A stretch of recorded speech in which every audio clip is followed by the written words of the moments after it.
하나님 말씀은 신약 성경 네 번째에 있는 요한복음 11장 1절부터 10절까지 봉독합니다.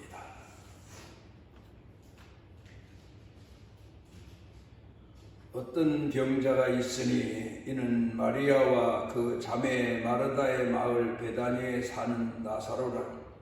이 마리아는 향유를 주께 붓고 머리털로 주의 발을 닦던 자요, 병든 나사로는 그의 오라버니더라. 이에 그 너희들이 예수께 사람을 보내어 이르되 주여 보시옵소서, 사랑하시는 자가 병들었나이다 하니 예수께서 들으시고 이르시되 이 병은 죽을 병이 아니라 하나님의 영광을 위하며 하나님의 아들이 이로 말미암아 영광을 받게 하려 함이라 하시더라. 예수께서 본래 마르다와 그 동생과 나사로를 사랑하시더니 나사로가 병들었다 함을 들으시고 그 계시던 곳에 이틀을 더 유하시고 그 후에 제자들에게 이르시되 유대로 다시 가자 하시니 제자들이 말하되 라삐어 방금도 유대인들이 돌로 치려 하였는데 또 그리로 가시려 하나이까? 예수께서 대답하시되 낮이 12시간이 아니냐? 사람이 낮에 다니면 이 세상의 빛을 봄으로 실족하지 아니하고 밤에 다니면 빛이 그 사람 안에 없는 고로 실족하느니라.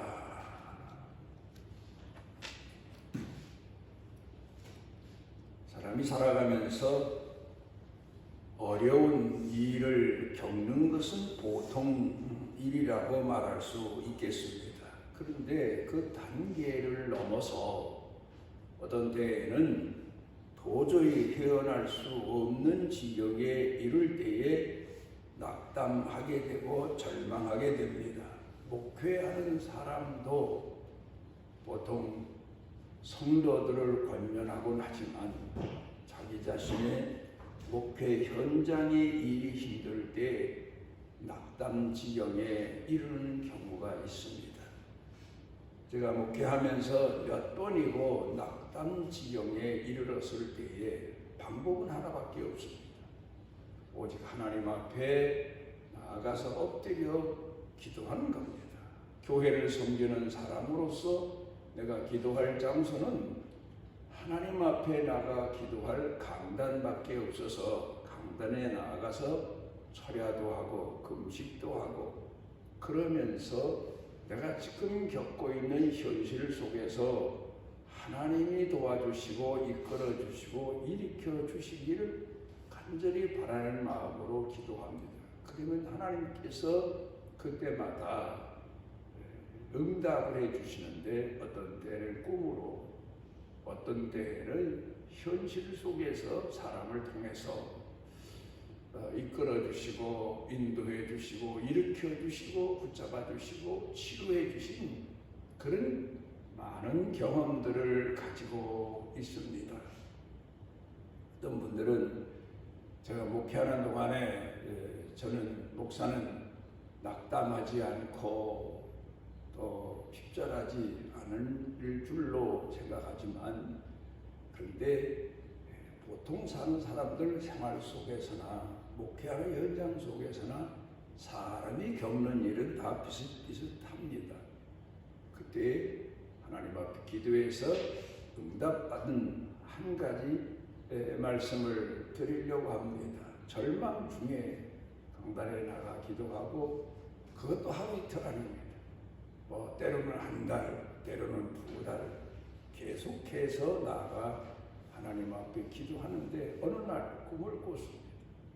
그런데 허허벌판 거기에 제가 혼자 홀로 서 있어서 방향 감각도 없습니다. 어디로 가야 할지 어떻게 해야 할지도 모르고 서 있는데 내 발밑에서 무슨 소리가 납니다.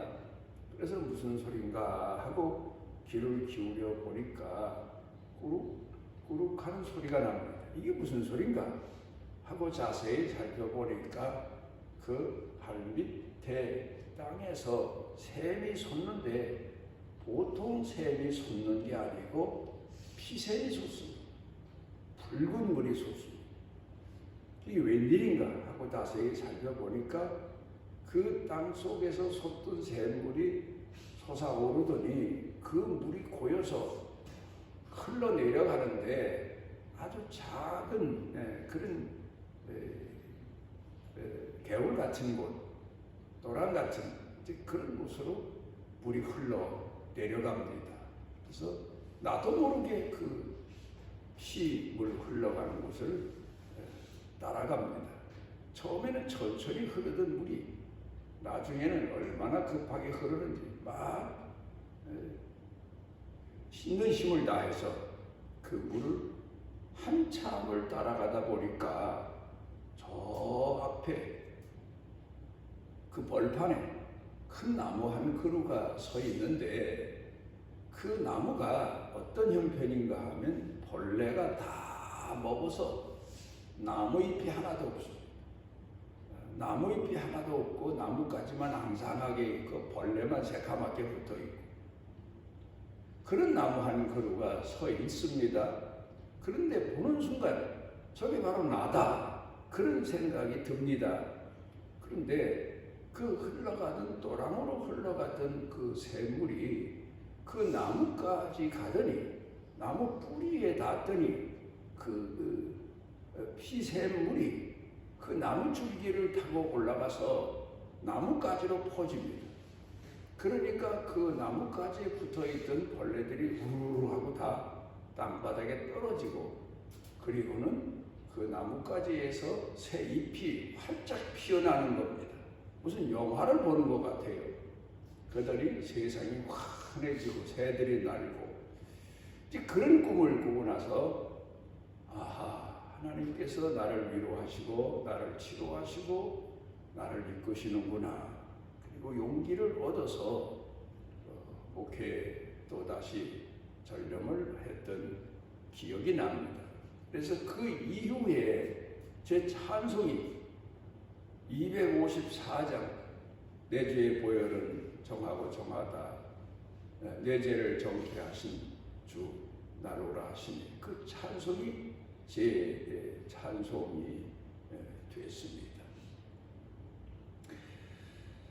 알리스 해리스 존모라고 하는 분이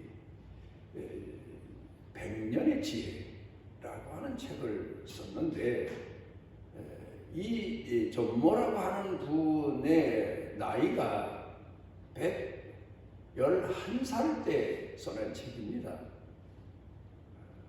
그 연세 책을 썼다는 것도 참 중요하지만 그 책 내용이 기가 막힌 내용이 들어있어서 많은 사람들이 그 책을 읽고 감동을 받고 자기가 어려움을 겪을 때 그 책을 통해서 위로를 받고 이제 그렇게 됐답니다.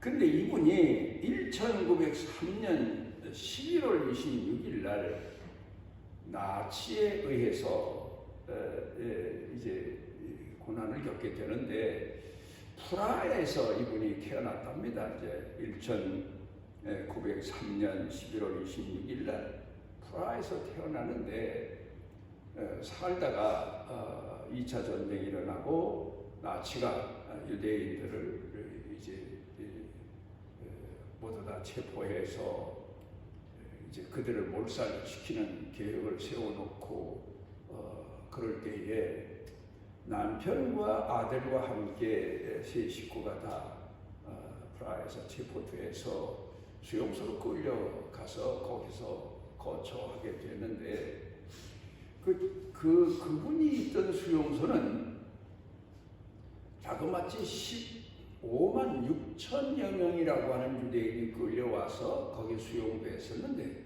다 그 나치 독일 사람들이 죽이고 겨우 7천여 명만 살아남았답니다.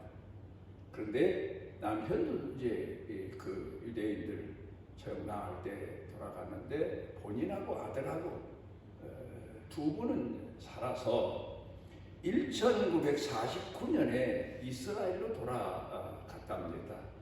그런데 이스라엘에 돌아가서 그때 히브리 말을 이제 배우기 시작을 했고 공부를 시작했고 그러면서 거기서 살았는데 이분이 쓴 내용 100년의 지혜라고 하는 책 내용은 3가지를 말하고 있습니다.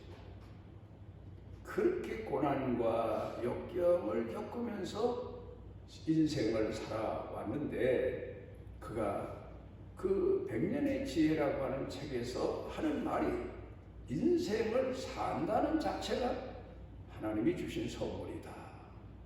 어떤 인생을 살든 이 세상에서 고난의 인생을 살든 치욕의 인생을 살든 역경의 인생을 살든 산다는 살아있다는 그 자체가 하나님이 주신 선물이다. 그렇게 이야기를 하고 있습니다.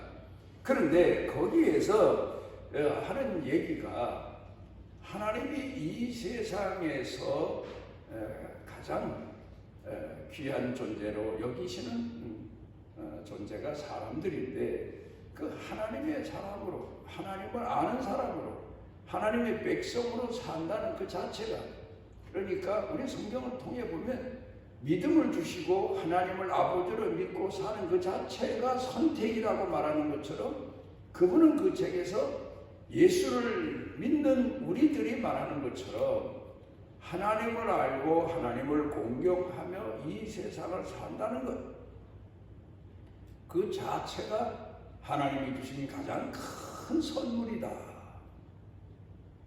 그럽니다.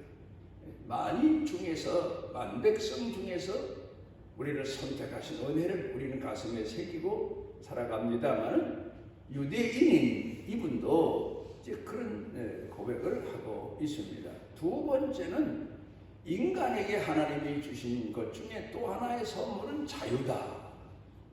어떤 사람은 내가 처지가 그래서 형편이 그래서 변명을 하지만 아니라는 겁니다. 사람은 어느 때 어느 순간이든지 선택의 자유를 하나님이 주셨다. 그래 본인은 나이가 들어서도 그 하나님이 주신 선택의 자유를 누리면서 감사하면서 산다. 그 얘기를 합니다. 그 다음에 3번째가 이분이 하는 얘기가 인생의 삶의 균형을 잡아주는 것. 그게 바로 유머다. 유대인다운 이야기이죠. 유대인들은 아주 어렸을 때부터 아이들에게 탈무드를 가르치고 그런가 하면 살아가면서 유머 감각을 몸에 익혀줍니다. 그게 유대인들 교육 중에 아주 중요한 부분을 차지하고 있습니다. 그 유머 감각은 사람이 절박한 상황에 이르거나 아주 고통 중에 이를 때에 그 고통을 이겨나갈 수 있고 절박한 상황을 헤어날 수 있는 그런 길을 터득해 준다. 그렇게 이야기를 하고 있습니다. 그래서 사람은 유머 감각이 있어야 된다. 우리가 아는 대로 사도 바울도 유대인 중에 유대인 아닙니까? 그런데 사도 바울의 생애를 놓고 보면 늘 통곡하고 늘 울고 늘 탄식하고 하나님 왜 내 인생을 이렇게 살게 하십니까? 나를 왜 이렇게 내버려 두십니까? 이런 고난을 당하게 하십니까? 해야 되는데 그런데 사도 바울의 고백을 들어보면 데살로니가전서 5장 16, 17, 18절을 보면 항상 기뻐하라. 본인이 그렇게 산다는 얘기입니다. 쉬지 말고 기도해라. 본인이 그렇게 기도한단 말입니다. 항상 기뻐하라. 쉬지 말고 기도해라. 항상 감사해라. 범사해. 이 3가지를 데살로니가 교회 성도들에게 말하고 있는 내용은 본인은 통곡하고 낙담하면서 데살로니가 교회 교인들에게만 기뻐해라. 감사해라. 기도해라. 그렇게 한 말이 아니고 본인 자신이 그렇게 살아가니 너희도 나 같은 처지의 사람도 이렇게 사니 너희도 항상 감사하고 항상 기뻐하고 쉬지 말고 기도하며 살아가. 가르친 겁니다. 그런 신앙의 힘이 어디서 나올까? 어렸을 때부터 유대인들을 교육했기 때문이다. 이렇게 우리가 볼 수가 있겠습니다. 요한복음 9장 가운데 보면은 예수님께서 제자들을 데리시고 길을 가시다가 나면서부터 소경된 한 사람을 만나십니다. 그러자 제자들이 예수님께 여쭤봅니다. 예수님, 저 사람이 나면서부터 소경된 것은 자기 부모의 죄입니까? 자기 죄입니까? 조상의 죄입니까? 무슨 죄로 저런 인생으로 태어나서 삽니까? 그랬더니 예수님께서 부모의 죄도 아니고 그 사람의 죄도 아니고 하나님께서 하시고자 하시는 일을 나타내기 위함이다. 이 개그맨들은 웃음을 통해서 사람들의 삶에 잠시나마 활력을 줍니다. 그 웃음을 찾기 위해서 노력합니다. 그런데 유대인들은 자기 삶에서, 자기 사는 생활 가운데에서 유머를 발상해서 서로 즐기고 웃는, 전쟁터에서라도 유머를 주고받는, 조금 후에 죽을지라도 유머를 주고받는 민족이 바로 유대인인데, 우리 예수 믿는 사람들에게 예수님이 가르쳐 주신 삶의 방법이 절박한 상황이에요. 고정관념, 더군다나 사람은 살아가면서 자기가 살아온 고정관념에서 헤어나기란 참 쉽지가 않습니다. 늘 거기 매여 살고 거기 갇혀 살고. 그런데 그 고정관념에 매여 살고 갇혀 사는 데서 뛰쳐나올 수 있는 가장 귀한 방법이 뭐냐? 우리 장로 교회에서 신학자들이 말한, 칼뱅이 말하고 사도 바울이 늘 말한 나를 향하신 하나님의 뜻입니다. 하나님의 선하신 뜻을 찾아서 우리가 하나님 앞에 기도하는 겁니다. 그리고 그 뜻을 찾고 발견했을 때 우리는 절망에서 헤어날 수 있고, 우리는 고통에서 헤어나게 되고, 하나님 앞에 감사하게 되고, 나를 향하신 하나님의 뜻을 헤아리고 나를 이끄시는 손길을 보게 되고, 그러면서 하나님을 향한 믿음이 더 크게 성숙해가고 성장해 가는 겁니다. 오늘 성경 본문 말씀은 유명한 내용의 말씀입니다. 우리가 1년이면 몇 번씩 이 본문을 보기도 하고 묵상하기도 하는 내용인데, 이 내용을 보게 되면 나사로가 죽을 병이 들었다는 겁니다.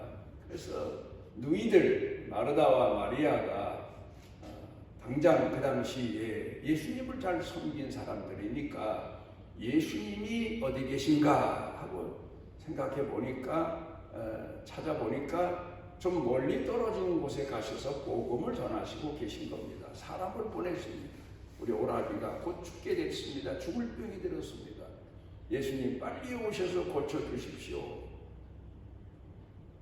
그런데 여기 보면 이렇게 예수님을 밤낮 없이 기다립니다. 안타까운 마음에서 예수님이 빨리 오시기를 간절히 사모합니다. 그런데 예수님은 이 소식을 들으시고 한 이틀을 더 그곳에 머무셨다. 여러분, 우리가 그럽니다. 어떤 사람, 아니 하나님이 살아계시면 믿는 사람들이 기도하면 살아계신 하나님이 그 즉석에 그래 내가 들어주마. 가까이 함께 사는 부모들이 자식들의 소원을 자식들이 구하는 것을 들어주는 것처럼 그렇게 들어주셔야 될 거 아닙니까? 그런데 하나님은 그런 우리의 기도 과정이나 형편을 통해서 우리의 믿음을 연단시켜 주십니다. 내가 얼마나 하나님을 믿고 있느냐, 언제까지 믿고 있느냐, 연단의 과정이 필요합니다. 그래서 예수님께서는 그 나사로가 병들었음을 아시면서도 그곳에 이틀을 머무셨다. 예수님이 그곳에 머무시는 바람에, 빨리 오시지 않는 바람에 오라비가 죽었습니다. 나사로가.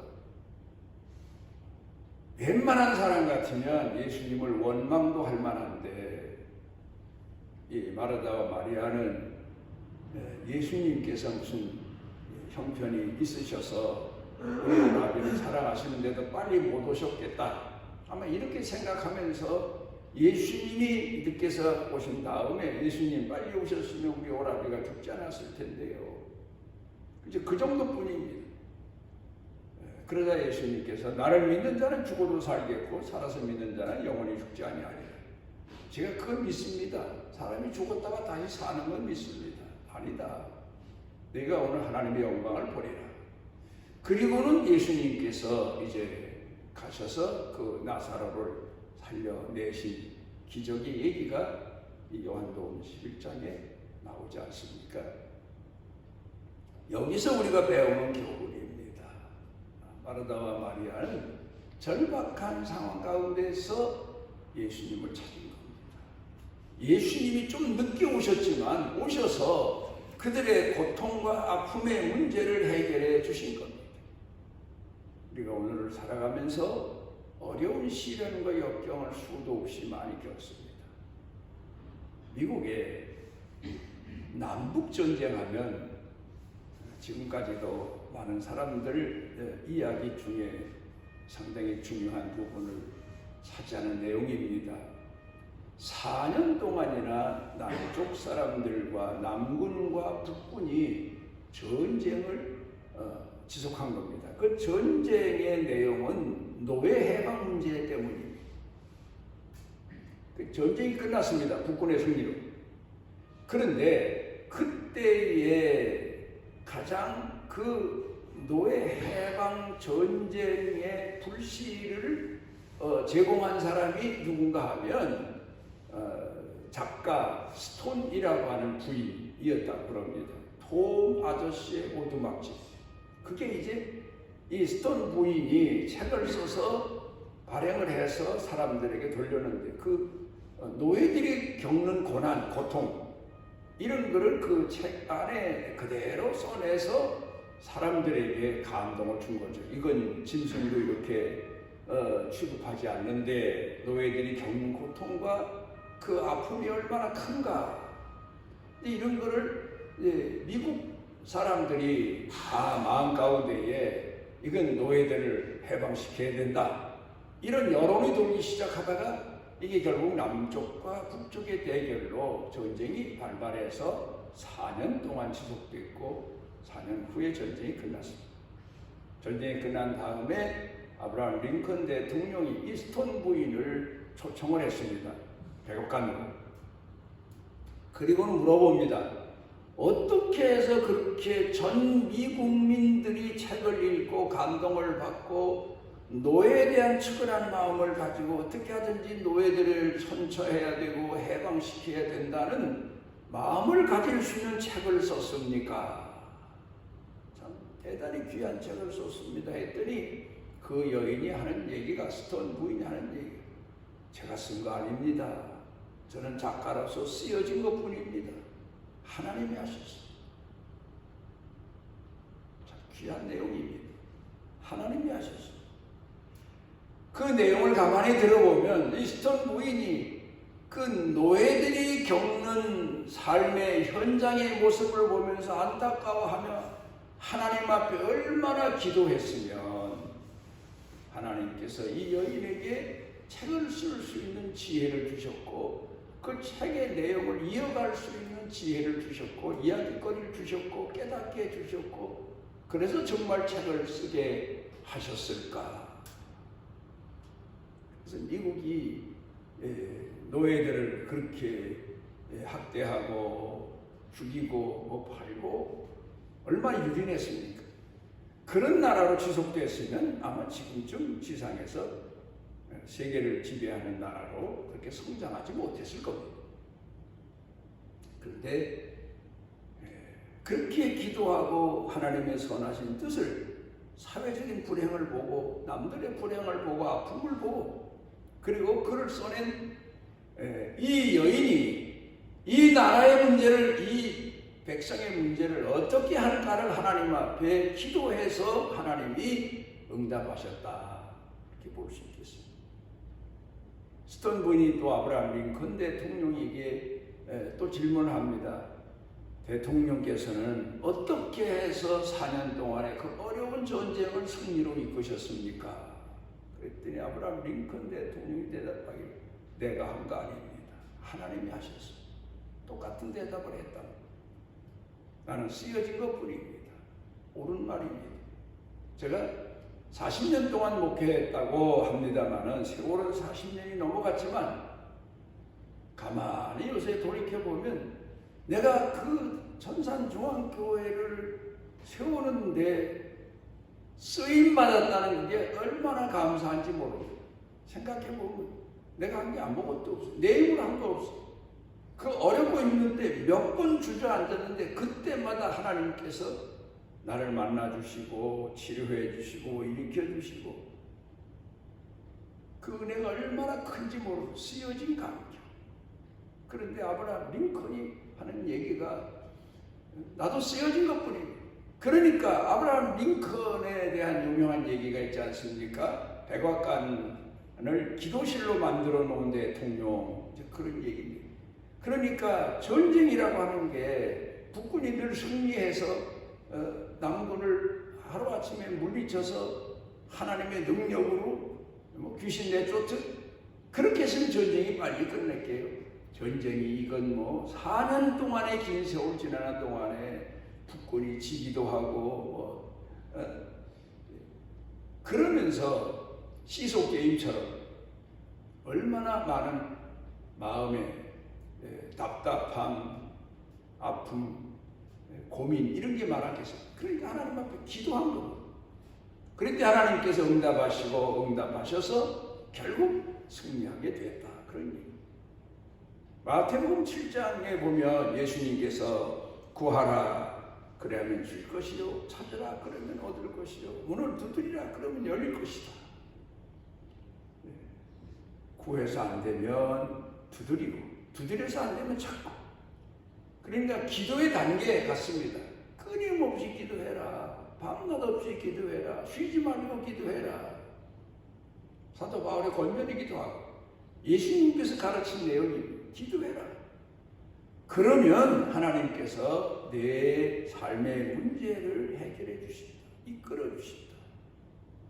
오늘 우리가 겪는 모든 삶의 어려움과 시련은 너를 향하신 하나님의 영광이 감추어져서 그 영광을 드러내기 위함이다. 그런 내용의 말씀으로 예수님이 권고해 주셨습니다. 그래서 성경을 읽고 성경을 연구한 이 신학자들이, 개혁 신학자들이 이구동성으로 하는 얘기가, 이 시대를 향하신 하나님의 뜻을 오늘을 사는 성도들은 찾아야 되고, 자기가 섬기는 교회를 향하신 하나님의 뜻을 찾아야 되고, 자기 자신을 향하신 하나님의 뜻을 찾아야 되고, 자기 가족을 향하신, 자식들, 자손들을 향하신 하나님의 뜻을 찾고, 그 뜻을 찾기 위해서 하나님 앞에 끊임없이 기도해야 된다. 그 진리를 발견해서 많은 후대들에게 권고하고 있습니다. 오늘도 우리가 사는 생활 가운데 하나님의 응답이 더딘 것 같지만 더딘 거 아닙니다. 우리의 믿음이 더 연단되어지는 과정을 지나갈 뿐입니다. 반드시 하나님은 응답하십니다. 하나님은 역사하십니다. 그리고 우리 고난과 고통을 통해서 하나님을 찾게 하시고, 그 찾은 하나님을 통해서 하나님의 영광을 드러내게 하시고, 우리로 하여금 믿음의 승리를 하게 하시고, 그러므로 우리는 낙심하지 말고 포기하지 말고 고정관념에 갇혀 살지 말고 늘 우리를 그 어둡고 침울한 사망의 음침한 골짜기에서 구원해내시고 암담하고 절박한 자리에서 일으켜 세워주시고 다 피폐한 인생을 다시 회복해 하시는 그 여호와 하나님을 향한 믿음을 가지고 늘 기도하고 늘 하나님 앞에 충성한 신앙으로 살아가시기를 바랍니다. 우리를 지극히 사랑하시고 만인 중에 선택하시고 우리를 통하여 계획하신 뜻을 우리 삶과 고난과 역경 속에 묻어두신 아버지, 기도가 없는 것은 우리가 하나님 앞에 기도해서 우리가 삶에 지치고 삶에 지지 아니하고 삶의 승자로 우리 예수님이 승리하신 것처럼 우리도 예수님을 의지하고 예수님을 찾아서 승리하는 축복의 사람들 생애가 되게 해 주옵소서. 예수님 이름으로 기도드리옵나이다.